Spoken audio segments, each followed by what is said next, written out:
Hey guys, welcome to my channel. আজকে নিয়ে চলে এলাম একটা নিউ ব্লগ।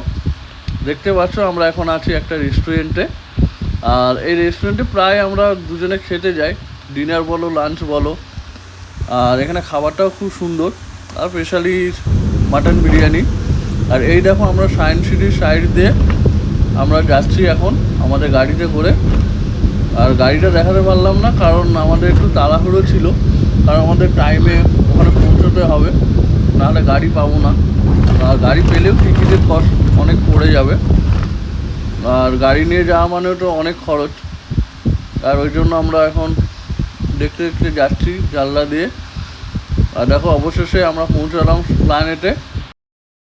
এবার দেখো তোমাদেরকে দেখাচ্ছি আমরা যে গাড়িটায় করে যাব। আমরা গাড়ি থেকে নেমেই সুন্দর একটা গাড়ি পেয়ে গেলাম, এই দেখো। আর দেখো আমরা কোলাঘাটে এসে ওয়েট করছি 15 মিনিটের জন্য। আমরা টিফিন করলাম। আর কিছু মনে করো না, কাকা একটু প্যান্টটা খুলতে খুলতে আসছিলো। আর দেখো আমরা পৌঁছে গেছি দীঘাতে। অন্ধকার, শুনশান পুরো। এটা তখন ভোরবেলা, আমরা 4:30টায় ঢুকলাম। আর এই দেখো এই রাস্তাটা দিয়ে দুজনে যাচ্ছি, কেউ নেই। Good morning. আমরা গাড়ি থেকে নেমে এই হোটেলে এখন ওয়েট করছি, কারণ আমাদের মানে চেক ইন টাইম একটু লেট হবে। কারণ কি পুরো রুম বুকড আছে। আমি যদিও বা বলে দিয়েছিলাম, কিন্তু তাও বললো যে দাদা একটু ওয়েট করুন। তো ওই জন্য আমরা এখন রেস্টুরেন্টে বসে আছি ভেতরে, দেখতে পাচ্ছ। আর আরেকটা তোমাদের একটা কথা বলি, আমি ফার্স্ট মানে এসি বাসে অনেকবারই যাতায়াত করেছি, বাট এই ফার্স্ট স্লিপারটা আমি ট্রাই করলাম। তো মানে এটা আমার মানে কি বলে, আমি ভাবছিলাম কি হবে না হবে। আর সিটটা মানে একদম কি বলে সবার পিছনে ছিল। আর আমি ঘুমিয়েও যাচ্ছিলাম, কোলাঘাট আসার আগে অবধি জেগেছিলাম, তারপরে ঘুমিয়ে যাচ্ছিলাম। মাঝে মাঝে তো লাগছিল মনে হয় পড়ে যাবো, এরকম একটা ব্যাপার লাগছিল, বাট খুব ভালো লাগলো। এই দেখো আমাদের রুম, চলে আসছি রুমে। এই দেখো দেখছো, এই যে খেপি বসে আছে। আর আমি একটু আয়নার সামনে যাচ্ছি, দাঁড়াও ভালো করে দেখায়। পুরো চোখ টোক লাল হয়ে গেছে।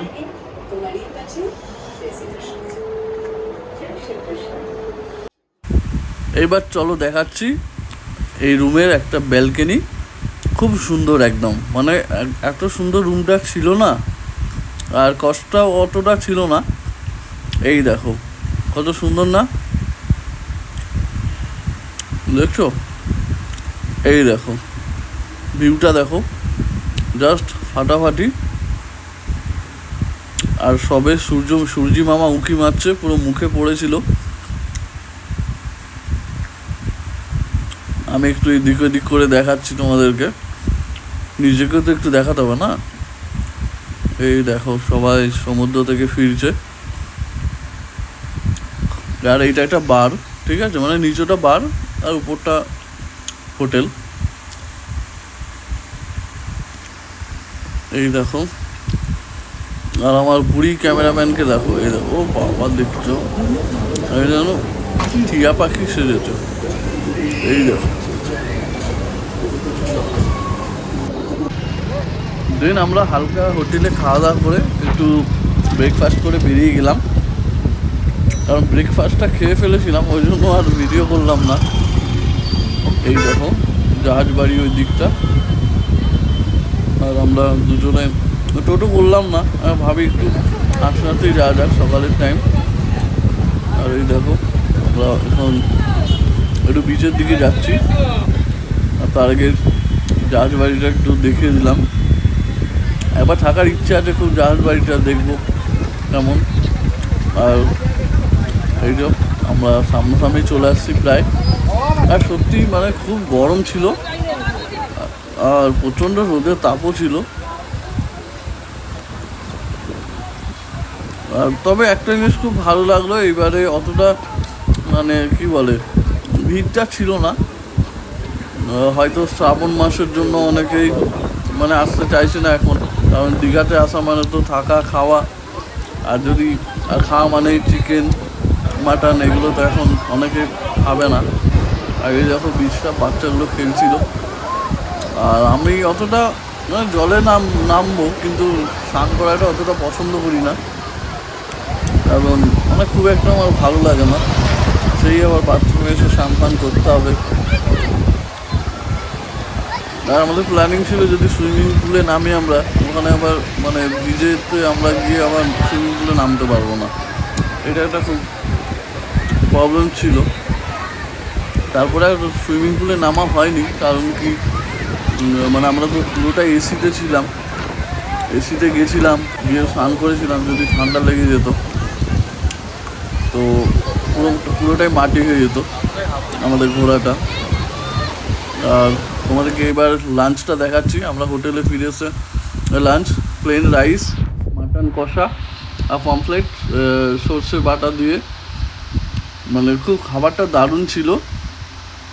আর আমরা দীঘা গেলে বেশিরভাগ এই পমফ্লেট মাছটাই খাই, কারণ এটা আমাদের মানে খুব স্পেশাল লাগে অ্যাকচুয়ালি। তারপর সন্ধেবেলা তো বৃষ্টি, ও কি বলবো তোমাদের, একদম ব্যালকনি থেকে এনজয় বৃষ্টিটা, জাস্ট ফাটাফাটি। আর সব মিলে এবারের মানে দীঘাটা খুব ভালো লাগলো, এতবার গেছি মানে এইবার আমাদের মানে কি বলবো দুজনে খুব খুব ভালো লাগলো, আমরা খুব এনজয় করলাম। কারণ এইবারে যে ক্লাউডটা ছিল না, একটা শান্তির পরিবেশ, মানে জাস্ট সব মিলিয়ে ফাটাফাটি। আর ওই দেখো আমার সায়ন নামটা উঠছে না, ওটা কিন্তু আমার গাড়ি না, তাও আমি ওকে চমকিয়ে বলছিলাম যে দেখো আমার বাবা বাস পাঠিয়েছে আমার জন্য।